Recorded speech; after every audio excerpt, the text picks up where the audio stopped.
साननैसो सिगां बिटिडाब्लिउनि जेंनानि सायाव दुलाराय बर' फरायसा आफादनि बानजायनायाव गुवाहाटियाव सावरायनाय जादोंमोन। मा हाबाफारिखौ लानानै सावरायनाय जादों? गिबियाव आं खुलुमबाय। नोंथांमोननि बर' खौरांखौ लानानै आङो गोजोननाय बावहरग्रोदों। गिबियाव बर' सुबुं जथाय आफाद थामहिनबा बर' पिपुल्स क'अर्डिनेशन कमिटि जानानै बेहाय बर'सा खौरां दङ, बड'लेण्ड बुब्लि, टाइम्स नाव आरो बर' खौरां। गिबियाव आं बरायग्रोना लाबाय। साननैसो सिगाङाव 26 जुलाइ गुवाहाटियाव जोङो मोनसे सावरायनाय लादोंमोन दुलाराय बर' फरायसा आफादनि लिंथुमनायाव, आरो बेहाय जोंनि बर' सुबुं जथाय आफादनि खावलायनाय बायदि दुलाराय बर' फरायसा आफादा बे सावरायनाय हाबाफारिखौ लादोंमोन जोंनि गुवाहाटि भार्गब होननाय मोनसे हटेलाव। बेयाव दुलाराय बर' फरायसा आफादा गिबियै बर' कालचार काउन्सिलाव गोलैनाय माखासे फरायसा आफादनि जिल्लानि आफादगिरि नेहाथारि बोसोनगिरि बा मावथि लोगो लानानै लोगोसे जोंनि बर' सुबुं जथाय आफादनि मिरुनि गासै दैदेनगिरिखौ लानानै आरो मिरुनि फरायसा आफादनि आफादगिरि, गाहाय नेहाथारि, लेङाइ आफादगिरि, बुंथिगिरि, माखासे नेहाथारि आरो माखासे गोबां दैदेनगिरिफ्रा बेहाय बाहागो लाफैदों। आरो बेहाय सावरायनायनि गुबै खोथायानो जाहैबाय मा, स्पेसियेलि जों बेहाय बर' कालचार काउन्सिलनि माखासे खोथाखौ लानानै सावरायदों। दिनैसिम 2020 मायथाइनिफ्राय जागायनानै दिनैसिम बर' कालचार काउन्सिलनि जि थासारि, बे थासारिखौ लानानै जोङो सावरायदों एसे। लोगोसे आसाम सरकार, भारत सरकारजों गोबां खेब सावरायदोंब्लाबो दिनैसिम बिसायख'थि खुंनायनि मोनसे लामायाव फैयाखै, आरो बेखौ लानानै जों गुवारै सावरायदों। आरो बेखौ थाबैनो बिसायख'थि खुंनांगौब्ला जों मा थांखि लानांगोन, मा मावनांगोन, माबायदि जों खामानि मावनांगोन, बे हाबाफारिखौ जों गिबि सावरायदों। आरो जोङो नुदों बेहाय जेब्ला इन्टारिम बडि दाबाय, इन्टारिम बडि दानायनि उनाव जि पेकेज फैयो, बे पेकेजआ दिनै सामान्य पेकेज 13.5 कौटिनि रां फैयो। आरो बे रांजों जोङो बर' कालचार काउन्सिलनि हालामनि बर'फोरनि जि गांनाय उखैनाय, जि साननाय हनाय सिमांफोरखौ जोङो मालाबा सुफुंनो हाया। बेखायनो बेबायदि थांबाय थायोब्ला जोंनि बर' कालचार काउन्सिल हालामनि बर'फोरा गोबां बिथिङाव थालाङोब्ला जों दिनैनि समाव जोङो थाबैनो मा मावनांगोन, बे गासै बिथिंखौ जों सावरायनाय जादों। डक्टर रनज पेगुआ देग्लायनि बोसोर सेप्तेम्बर दानावनो बिटिडाब्लिउसिनि इलेक्सनखौ खुंनानै होगोन होनदोंमोन मोनसे बिटिडाब्लिउसिनि प्रग्रामाव फैनानै। दासिमबो बिनि माखासे बाथ्राखौ मिथिनाय जायाखै। बिनि सायाव मा बुंगोन सार? पलिटिकेलि बिथांमोनाथ' गोबां जायगायाव गोबां खोथा होनांगौ जायो बा बुंनांगौ जायो, नाथायबा प्रेक्टिकेलि दिनैनि सानाव मा जादों बेखौ जों नोजोर होनांगोन दङ। बेहाय मालाबा राजखान्थियारि बिथिंफोराव नायोब्ला गोबां खोथा होयो आरो गोबां खोथा मालाबा फेलार जायो, बा गावसिनि सरकार दानायाव बा सरकार फैनायनि बा सरकारनि खामानि मावनायनि गेजेराव जि थासारि जायो, बे थासारिखौ नायनानै बिसोर गोबां खामानि मावनांगौ जायो। हयथ' बेहाय गोबां खोथा होयो, गोबां खोथा फेलार जायो, बिदि गोबां जों नुनो मोन्दों। दा बेहाय जों गोथाङै बुंनो थाङोब्ला बिथांमोना मा समाव खोथा होदों, मा समाव खोथा होदों, बिदि खोथा गैया। जोङो बिसायख'थिखौ थाबैनो जानांगौनि थाखाय जों सिन्था खालामदों बा जों दाबि खालामगोन, बेखौ लानानै जों गुवारै सावरायदों। आरो बेयाव फरायसा आफादजों लोगोसे जों बिपिसि थाबाय, लोगोसेयै बेहाय इउबिपिआबो बेहाय गोग्गोमै बाहागो लादोंबो बिथांमोना। आरो बेखौनो दिनै खौसेयै खामानि मावनांगोन। खौसेयै खामानि मावोब्ला जोङो बेहाय जों माखासे खामानिखौ मावनो हागोन बा जोंनि थांखिखौ जों जाफुंहोनो हागोन, बेखौ जोंहा फोथायनाय मोनसे दङ। बेहाय हारसिं सिन्था खालामोब्ला, हारसिं मावोब्ला, बा जोङो हारसिं क्रेडिट लुबैलायोबा बे खिन्थु राजखान्थि बिथिङाव राजखान्थिगिरिफ्रा जोंखौ खाबु लागोन। बेखायनो बेखौ जों मिथिखागौ, बर'फ्रा गोबां समनिफ्राय आन्दलन खालामदों, गोबां मोगा मोगि जाबोनांदों, बेखौ जों बयबो मिथिखागौ। दा बेखौ मिथिसेयावबो जों मालाबा जोंनि जि आन्दलन खालामबोनाय, जिबायदि खस्थ' खालामबोनाय, जिबायदि जोङो थासारियाव मोगा मोगि जाबोदों, बेखौ जोङो दिनैनि समाव मालाबा बावफैनो नागिरो पावाराव फैब्लाथाय। दा बेखायनो आं बेखौ सानदों जोङो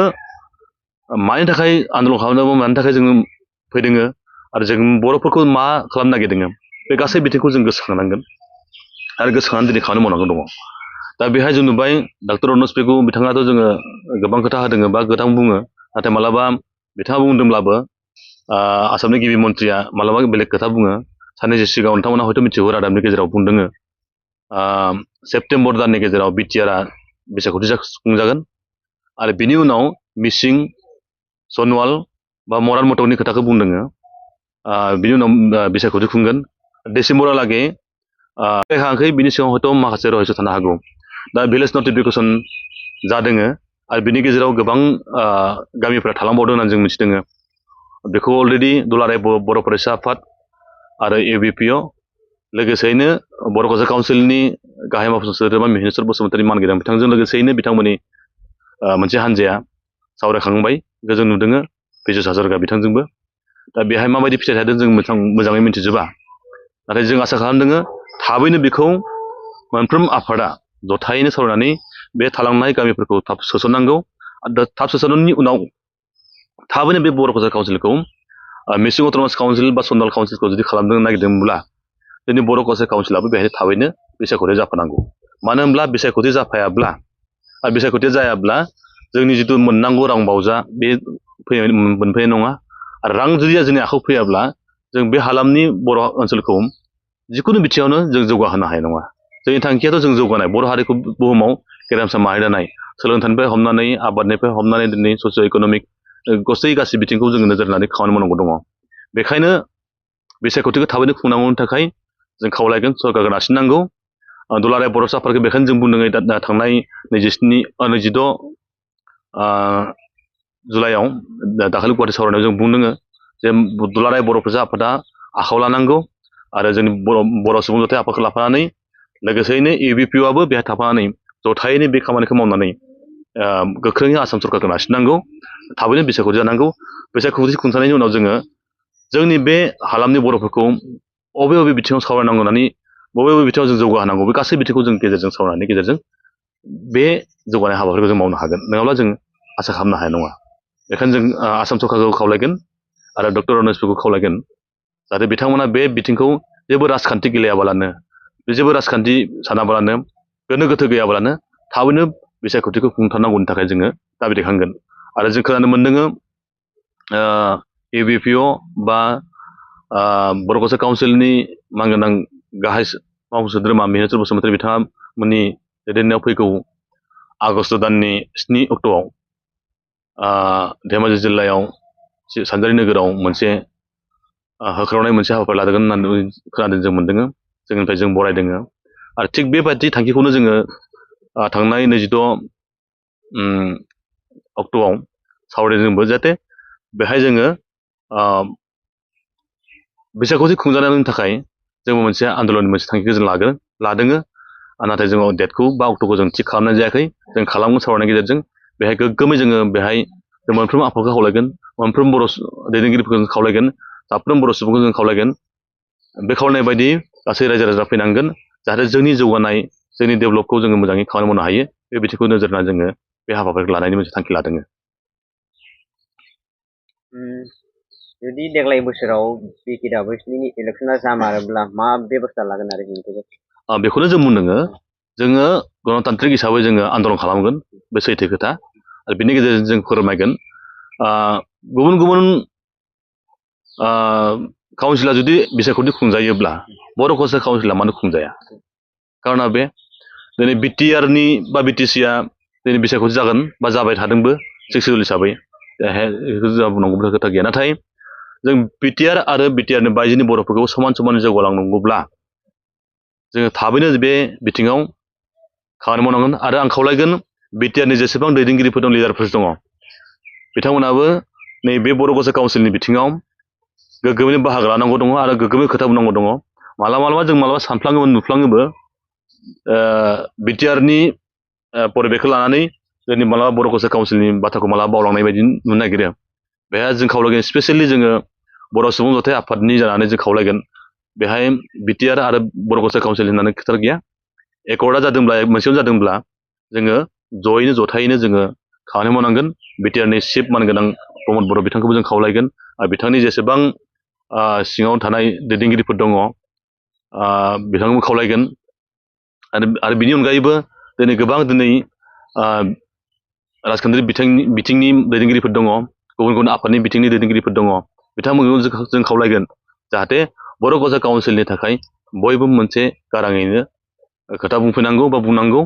आरो जोंनि जुदि थांखिखौ समानै जौगानांगौनि थाखाय बेखौ हाबाफारि मावनायाव बयबो हेफाजाब होनांगौ बेखौ जों खावलायगोन। BKWCया इन्टारमिन काउन्सिलाव थाबाय थायोबा जोंनि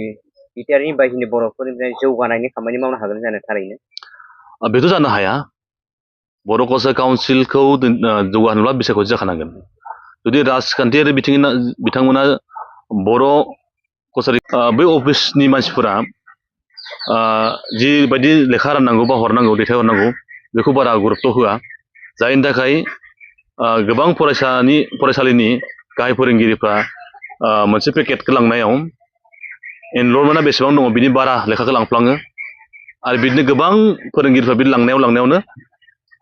उननि फोरोंगिरिफ्रा बा फरायसालिफ्रा लेखाखौ मोनलांजोबनो नागिरा। बे मोनसे प्रेक्टिकेल बेबो जादों। बेखौ अफिसार्स आरो बै फोरोंगिरिफोरा बिसोरनि सायाव सोनारो। बेखौ बिथांमोना अफिस लेभेलाव आरो फोरोंगिरिफोरनि जिथु डाटा बे बुस्थुआ गोरोबबानो बेफोर जायो आरो सम बायदि खामानि मावनांगौ बेखौ जोङो जोंनि अफिसार्सफोरनिफ्राय जों एसे मिथिनाय जादों। आरो मोनसे सोंथिया बिटिआरनि बिसायख'थिजों BKWCयावबो मोनसे सोमोन्दो दंलायो नङा? जिहेतु बिटिआर एकर्डजोंनो BKWCया फैफानाय हिसाबै बिनि सायाव मा बुंगोन? बिटिआर आरो बर' कसार काउन्सिल सोमोन्दोआथ' ओरैनो बर' हारि हिसाबै थागोन आरो बिटिआरआ जाबाय मोनसे 6 सिडुल एरिया, मोनसे बाउन्डारि गेजेर थायो आरो जोंनि बर' कसार काउन्सिला जाहैबाय 6 सिडुल नङा। 6 सिडुल नङिखाय जोंनि खोथाया जोंनि जिथु जोंनि बर' कसार काउन्सिलनि जि माबाया आलदा जायो। बे जाबाय मोनसे 6 सिडुल, बे 6 सिडुल एरियानि मोनसे खुंथाया एसे आलदा जायो। सोमोन्दोआथ' बर' हारि हिसाबै थागोन, नाथायबा बेखायनो जों बुंदों, दहायबो बुंदों बर' कसार काउन्सिल बा बिटिआर होननानै नङा, एन्टायार बर'फोरानो बर' कसार काउन्सिल बा बिटिआर बे मोननैखौबो नोजोर होनानै खामानि मावनांगोन। जिहेतु जों बर' हारि हिसाबै दङ आरो बर' कसार काउन्सिल होननानै बर' कसार काउन्सिल हालामनि सिंनि जेसेबां दैदेनगिरिफोर दङ, नोङो BLTआनो जा, NDFBआनो जा, एबसुआनो जा, बर' साहित्य सभायानो जा, आबुआनो जा, बा जिखुनु धोरोम आफादानो जा, बड'लेण्डनि थाखाय बयबो नांबोदोंमोन। दा बड'लेण्डनि थाखाय बयबो नांदोंमोन, धेमाजिनियाबो नांदोंमोन, गलाघाटनियाबो नांदोंमोन, डिब्रुगड़आनो नांदोंमोन, बा ओजोंहाय नोङो गवालपारा बायदिसिना बिदिनो नगाव मरिगाव गासिबो नांदोंमोन। दा बे हिसाबै मोनसे एरियाखौ लानानै 6 सिडुल जाबाय। दा बेहायबो गोजोननाय दङ, गोजोननाय लादों जोङो। दा बे हिसाबै बयहाबो मोन्थाया दङ, नाथायबा राजखान्थियारि बिथिङै बा मोनसे जायगा एरिया हिसाबै जोङो थालांबाय धेमाजि बा माखासे एरियाफ्रा बर' एरियाफ्रा। दा बे हिसाबै जोङो बर' कसार काउन्सिल थाबाय। दा सोमोन्दो हिसाबै जों थागोन, नाथाय जों बेखौबो नोजोर हरनांगोन बर' कसार काउन्सिलनि जौगानायखौ लानानै बिटिआरनि जेसेबां दैदेनगिरिफोर दं, रायजो राजाफोर दङ, बिथांमोनाबो बर' कसार काउन्सिल हालामनि बर'फोरखौ एखे समानै जौगानो थाखाय बर' बिजोङानो जा बा जोंनि जायखिजाया बिथिङावनो जा जौगानायनि खेथ्रआव समानै नोजोर होनांगौ दङ। बेखायनो जोंबो मालाबा बिटिआरनि बिसायख'थिनि सोमोन्दै जों नाहरो। जों आवगोलनिफ्राय नाहरदों जे बिटिआर बा बिटिसि जिथु बिसायख'थि बा बिथांमोननि जि राजखान्थि दैदेननाय, बेजोंनो जोंनि बाहेरनि बर'फ्राबो गोबां मोनसे माने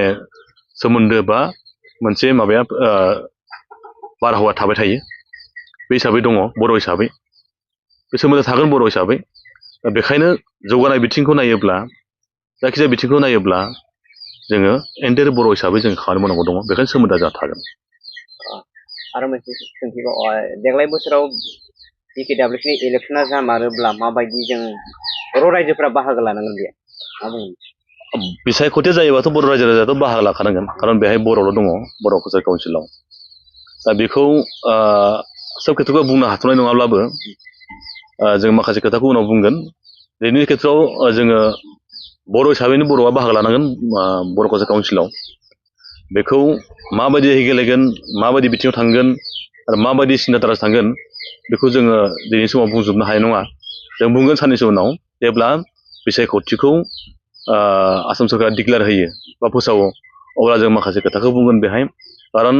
दिनैनि समाव जोंनि दैदेनगिरिफ्रा गोबां बिथिङाव सोरबा मोनसे आथिं बारनानै थाहैबाय, सोरबा मोनसे कब्जायाव थाहैबाय, सोरबा मोनसे लेभेलाव थाहैबाय। बिथांमोना माबायदि सिन्थाधारा दङ जों बेखौ दिनैसिम जेसेबां सानथ'वाखै जों सानगोन साननाय जागोन बिनि सायावबो बेखायनो जोङो जि सानगोन जि मावगोन बर' गसाइ गावसो हालामनि बर'फोरनि थाखायनो मोजांनि थाखायनो जों खामानि मावगोन खारन गोबां खोथा होनाय दङ गोबां आन्दलन खालामनायनि खोथा दङ गोबां मानसिया बेहाय बुख्रुब जाबाय गोबां मानसिया बेहाय थैलांबाय गोबां मानसिया गोबां खस्थ' मोननांबाय गोबां मानसिया बेहाय दिनै गावनि जिउ दानखौ होदोङो बे हिसाबै गोथौ सिन्था खालामनायनि गेजेरजों बे बिसायख'थियाव जों बाहागो लानांगोन बर'फ्रा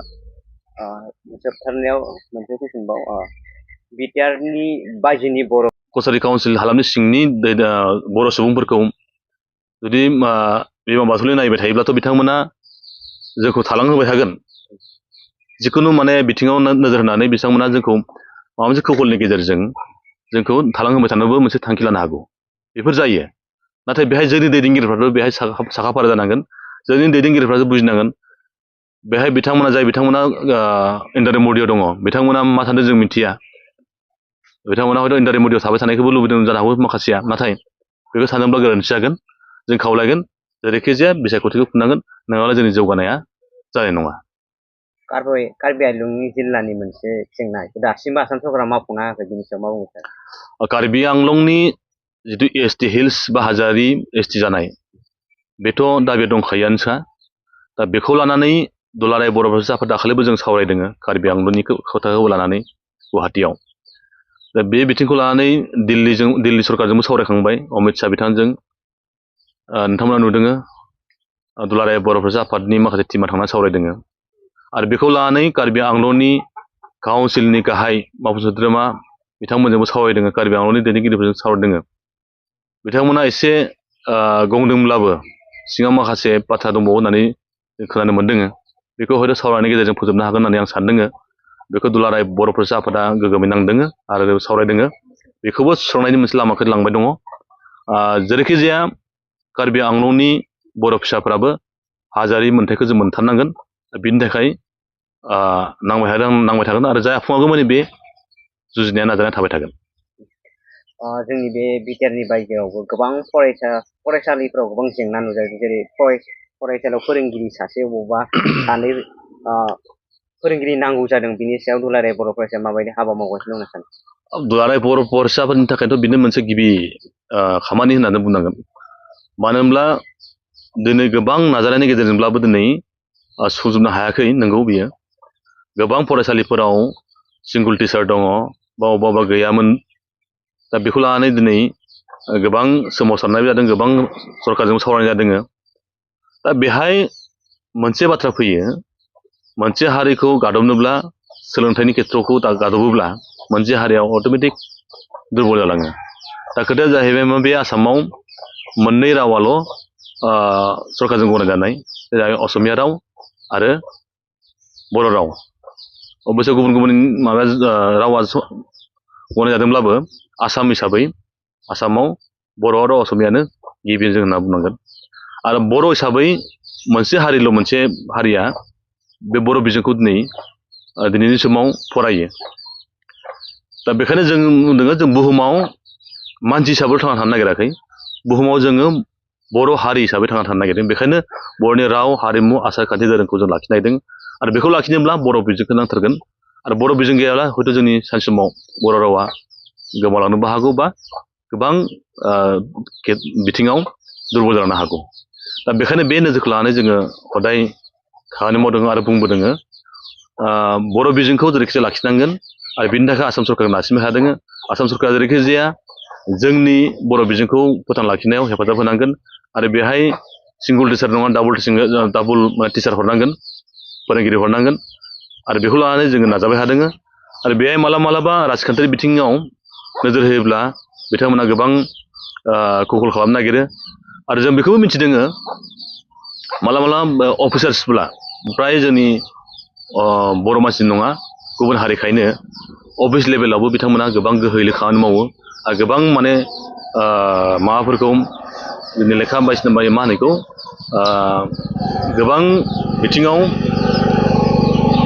अफिसार्सफ्रा माखासे खामानिखौ मावनो नागिरा थालांहोबाय थायो बिदि माखासे कौशला जाबाय थादों बे दिनैनि खोथा नङा गोदोनिफ्राय जादों दा बेखायनो बेखौबो जोंहा नोजोर होनांगौ दङ जियानो जा जोङो बर' बिजों थांना थानायनि थाखाय जोङो मैखोमै बाहागो लागोन आरो मावबाय थागोन बे बर' फरायसा आफादनि मोनसे थांखि आरो बर' थुनलाइ आफादनिबो मोनसे थांखि आरो जोङो बेहाय बर' सुबुं जथाय आफाद होननानै जानानै बेनि सायाव गोबां नोजोर होनानै खामानि मावगोन।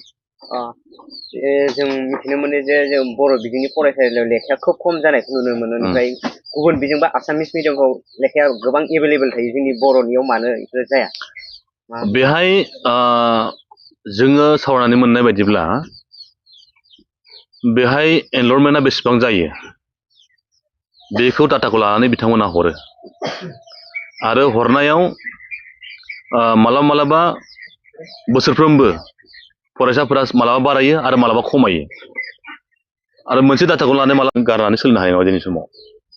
मानो होनबा राजखान्थिनि गेजेरजों दिनै मोनसे मोनथाया फैयो जौगानायनि बाथ्राया फैयो गोबां बाथ्राया फैयो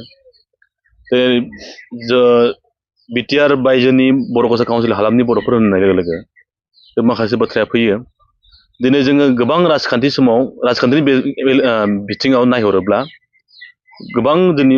बर' रायजो राजाफ्रा जोंनि बर' फरायसा आफादनि थिननाय बा जोंनि माखासे एबिपिनि थिननाय बा जों बर' माहारियारि आफादनि थिननाय बायदियै राजखान्थि बिथिंखौ बाहागो लाफैदों बा गनायनानै सोलिबोदों दा बे बिथिंखौ जों नाहरबाय नुना मोनदों जोंनि बर' गामि एरियाफ्रा दासिम लामा सामाफ्रा थिग नङा दलं बायदिसिनाफ्रा थिग नङा आबाद मावनायनि जिबायदि परिबेक बे मोजां थिग नङा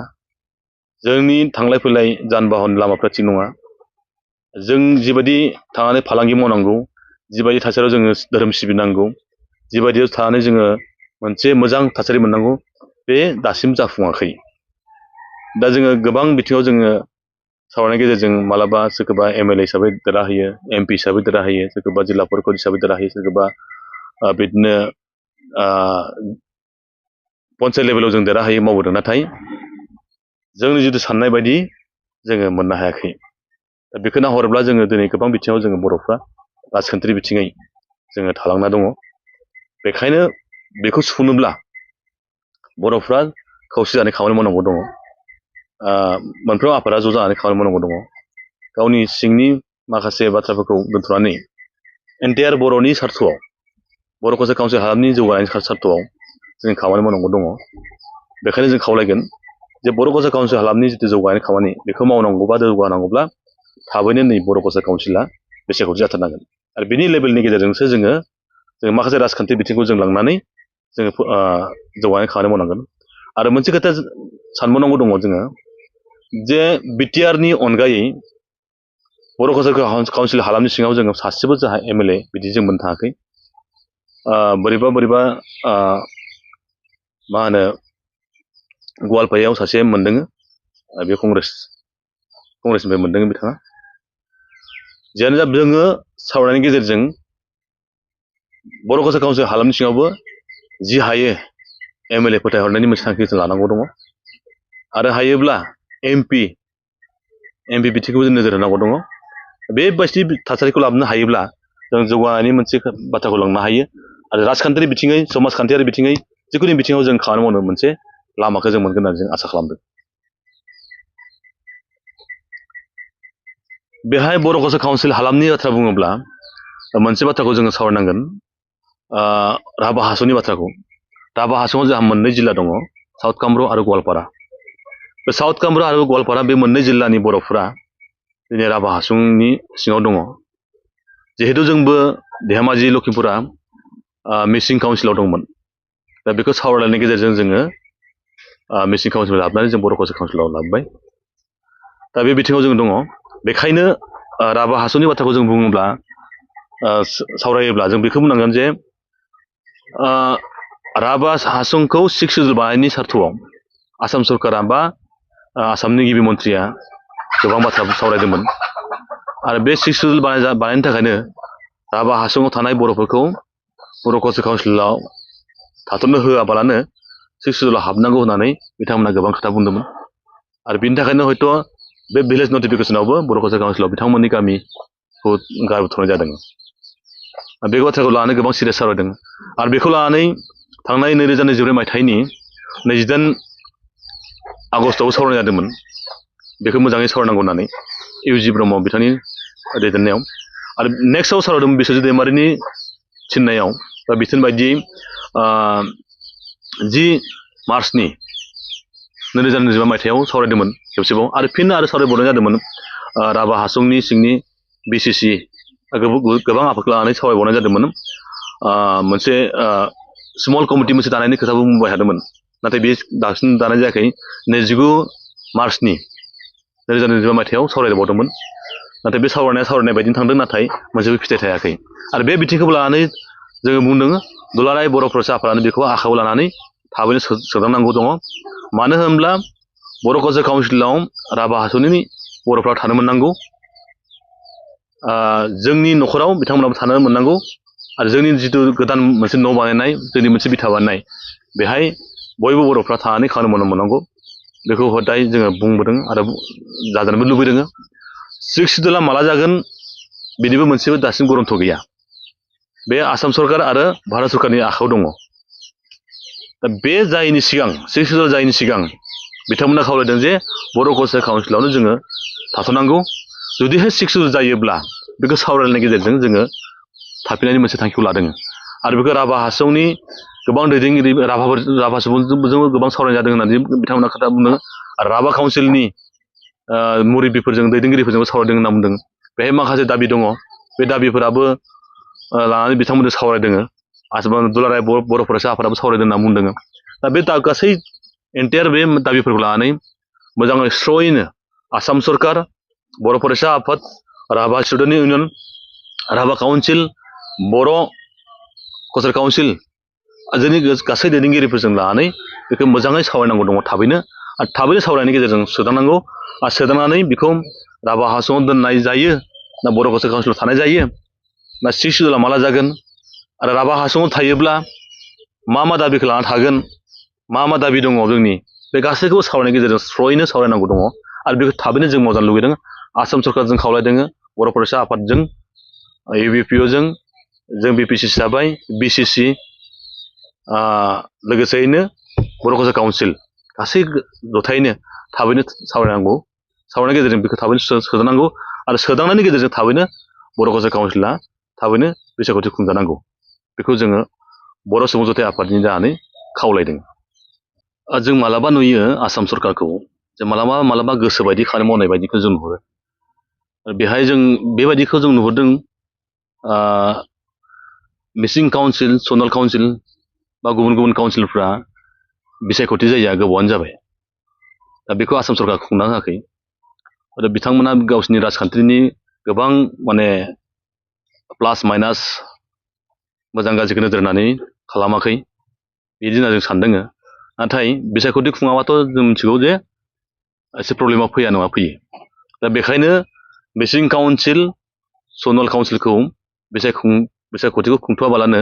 इन्टारिम बडिखौ दाना होदों बे इन्टारिम बडि दाना होनायावबो हयथ' गोबां खोथा थानो हागौ दा बिथां माने मा होनगोन आसामनि गिबि मन्थ्रिया मोनसे खोथाखौ बुंदोंब्लाबो जे BTR नि बिसायख'थि खुंनायनि उनाव मिसिं आरो सनालखौ बिसायख'थि खुंगोन होननानै बुंदों बेखौ जोंहा एसे फोथायनोबो गोब्राब जादों मालाबा साननांगौ जादों जे बेयो मोगथाङाव जामारगोन जामारा दा बिथांमोनखौ जुदि बिसायख'थि खुङाबालानो थांबाय थायोब्ला बर' कालचार काउन्सिलाबो थालांगोन नामा बर' कालचार काउन्सिलखौ बिसायख'थि खुंजानाङिनि थाखायसो बेखौ मोनसे खौगल खालामदों नामा बा बिदि मोनसे राजनिति गेलेदों नामा बेखौबो जों साननांगौ मालाबा जायो बिथांमोना जियानो सानाथों मानो जोङो जोंनि साननाय बायदि जों खामानिखौ जों मावनो नाजागोन आरो नाजानांगोनबो बेनि थाखाय बर' रायजो राजाफ्रा बर' दैदेनगिरिफ्रा हदाय सांग्रां जानानै खामानि मावनो गोनांथि दङ बेखौ आङो नोंथांमोननि गेजेरजों फोरमायबाय